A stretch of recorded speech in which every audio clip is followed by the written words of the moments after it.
YouTube, this is Annie Lulu here, and I know it's been a while, like around more than a year. But today I'll be talking about the Ancient Magus Bride, or Mahou Tsusuke no Yome. The show centers around Chise Hatori, a young girl who sold herself to slavery after being told that her life might be better suited for somebody who would actually have value for it. There, she was bought by Elias Ainsworth, the Dwarven Magus. Can somebody ever say that word right?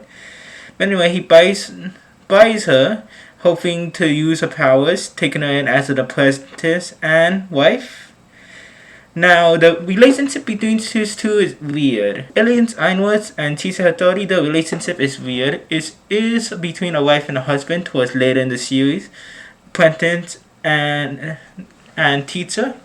But it can also be considered more of a mother-son type of way, which, despite Elias being several hundred years old, he has a mind of a child, which means that Chise has to take up the mother role more than once within the series. Now, going over the relationships, there are several other characters that are introduced throughout the series. There's Silky, the Silver Lady. The Silver Lady is basically a Banshee who turned into a fae called a Silky, who does housework throughout the house, basically the landlady. And then there is Ruth, a Tuscan, which is the protector of the Tusk and the graveyards. He becomes Chise's familiar within the first few episodes. He is a loyal dog. Basically, he is a dog spirit. And now, before you're confused, these characters are called fae. Basically, fairy. These creatures are what mages or mages use to conduct magic. Since they themselves are unable to use magic, they require the use of fae to help control and contain magic. Now, other characters include Alice, enemy at the beginning of when she first met, which soon becomes friends to Chise. Winfred, the teacher of Alice, before they were first shown, lost his arm to Joseph, the first villain of the series. Now, going over these characters, Joseph is probably the most interesting backstory. Is that he's not inherently evil. He is someone who had the worst luck, I have to say, next to Chise, with his being taken over or nearly brought mad to trying to heal a man in his backstories. Now, other than the characters, we want to talk about the character designs. Now, the character designs are beautiful in all parts of it, but the one part that everybody knows in anime is the most important are the eyes, and it is not failed in this. If you've seen pictures like this one right here, you can see that Chise's eyes are one of the most beautiful things I've seen in anime art. It is a perfect shade, and it just holds so much life, and it'll be used in different expressions.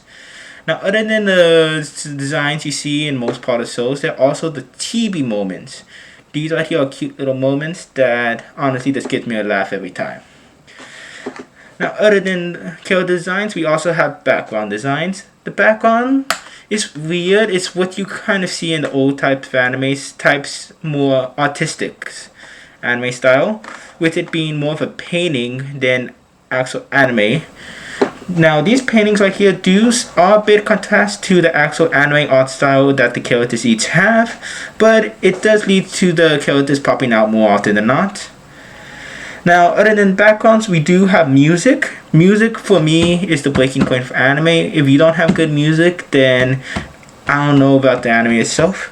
But the music for the first opening, which is Here by Juna, it's probably one of the best ones. The only part about it is that at the beginning of the song, for the opening, it is lacking background music. But it does pick up in the second half of the song. And it is more fortified in terms of the back part of the music in the second opening. Other than that, there's Libroa, I don't know, but it's supposed to be Nevin's final dream, the dragon that Chise meets right before his death. Now, this scene right here, this song, I will not hesitate to say that I did cry. I cried, and I'm not afraid to say that. I know you guys cry at scenes of animes like the flower you once saw that day, all those other animes. You may say you never cried, but we all know you really did inside. Other than that, the series does delve into a bit of dark themes with the philosophy that Nevin gave us of the dragon, and Chise's own view of death as he goes throughout the series, with her once having no value for life, no self-confidence, to growing more conscious, knowing that there are others that want her in their lives now. Now, this show is really good. I really do recommend it to anybody who wants it. Those who have never seen anime, those who have seen anime. This show has been out since around 2018, I believe. I will put up exact date later, right there. If I am wrong, I am an idiot. But other than that, this show is a very good anime, good art style, good music. Stories coming out well. Now, the third season is not announced for exact date, but it's not a matter of if it's going to come out, it's a matter of when. And talk has been going out that it's going to come out in 2021, but we do not know because of the coronavirus outbreak and that has occurred. It may come out at a much later date, 2022 to 2023 at most. Now, other than that, I am glad to be part of YouTube again. I will try to make up some more content, and if there's anything else you want to talk about, any other series you want me to watch and review, go ahead and comment down below. And honestly, I will like some feedback. It has been a while since I've done a video, so put a comment down below. Subscribe if you want to see more of my videos. Like if you think I should continue. And thank you for all your help. And thank you for watching. Have a good night.